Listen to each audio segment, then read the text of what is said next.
So the end of February, Sony invited me to Japan. I flew over there to check out some really cool stuff. And honestly, it was a great experience. I love going back to Tokyo.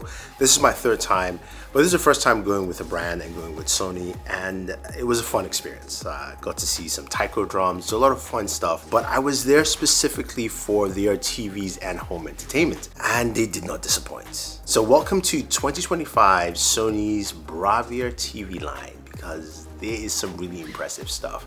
And I want to focus on three main TVs, of course, and a soundbar. And I'll start off with the very first one. The big bad boy for this year is the Bravia 8 Mark II. This is the successor to the Bravia 8 from last year, and this is a QD OLED TV. Sony has stuck with QD OLED for the display technology. They really like it. They like what it does.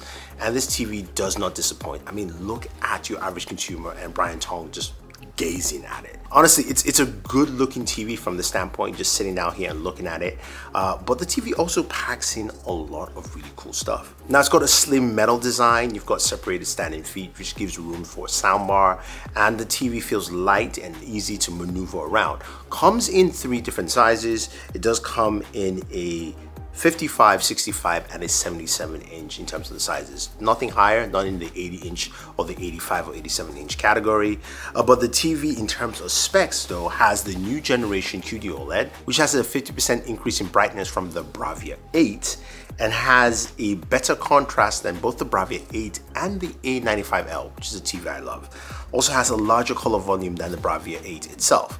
So this TV is just better in every single way than what we expected from the Bravia 8 last year, and really stands out as a top tier TV. Now you've got, of course, the XR processor built into it. You also have XR Triluminous Max for billions of shaders, XR Clear Image, which we know this is what Sony does for their processing, and does absolutely fantastic job here at that. Now we've got the Acoustic Surface Pro Plus, which means your center speaker channel is the display itself, which you can combine with the soundbar, Sony soundbars as well, and it looks absolutely gorgeous. I love the way this TV looked. It was nice, it caught everyone's attention, and it was just a solid piece all around. Next up is the new Sony Bravia 5. Now the Bravia 5 is a mini-LED TV, and Sony claims that this will set the standard for mini-LED TVs moving forward in 2025. This TV comes in 5 size variants. It's got a 55, 65, a 75, 85, and this massive 98 inch model. Absolutely gorgeous TV, of course, in terms of build. You've got, of course, stainless edge bezels. You've got a metal stand, of course, room for soundbar positioning as you would expect. Now this new mini LED standard, as Sony states, has a couple of things to talk about. It's got the XR backlight master drive. You also have enhanced contrast and less blooming, so up to 6x more zones more than the X90L, which is pretty nice and pretty impressive. Also have, of course, the XR processor. We do have XR Triluminous Pro, and of course XR Clear Image on this TV.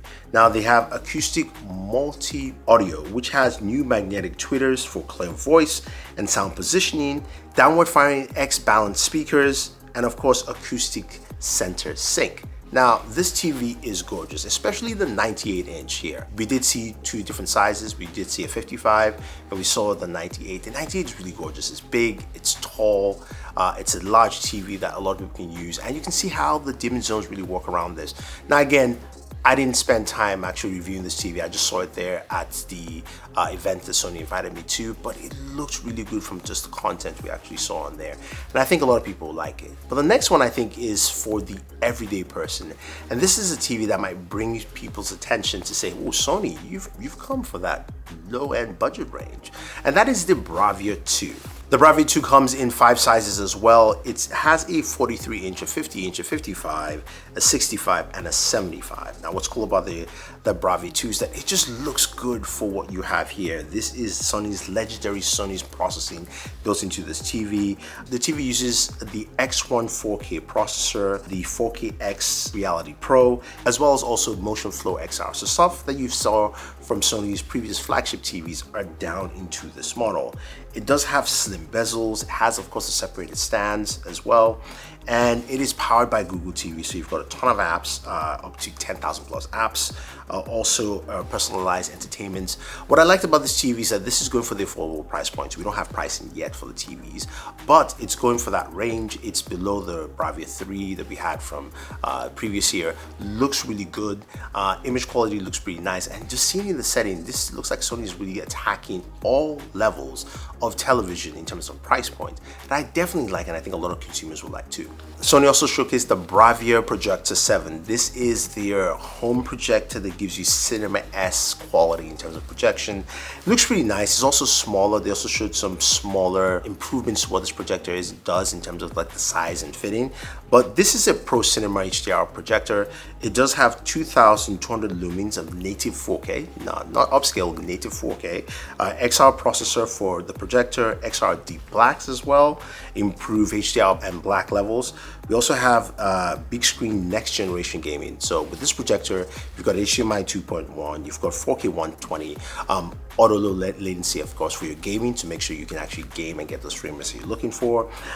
And we do have a compact and lightweight build, about 28 pounds in total, optimized for that out-of-the-box experience. So once you get it, you open it up, you set it up, you should get some really good picture and image quality from this projector. Now, to just round everything up, Sony showcased the Bravia Theater Bar 6. Now, this is a soundbar with a subwoofer and also could be upgraded to the Bravia Theater System 6. Now, what's interesting about both of them is that the audio quality is amazing. Of course, you've got Dolby Atmos. The Bravia Theater Bar 6 is a 3.1.2 channel. It's got S-Force Pro front surround, vertical surround engine. You've got clear voice and precision voice as well, so you can hear your conversations in a dialogue while you're watching a movie. You've also got a pretty easy setup here. And when you scale it up to the Bravia Theater System 6, it's got 1,000 watts total power, voice zoom 3, so improved voice zoom so you can actually hear the dialogue pretty well. Multi-stereo setup. You've got Dolby Atmos, DTS-X, of course, and of course the wireless rear amp with this system.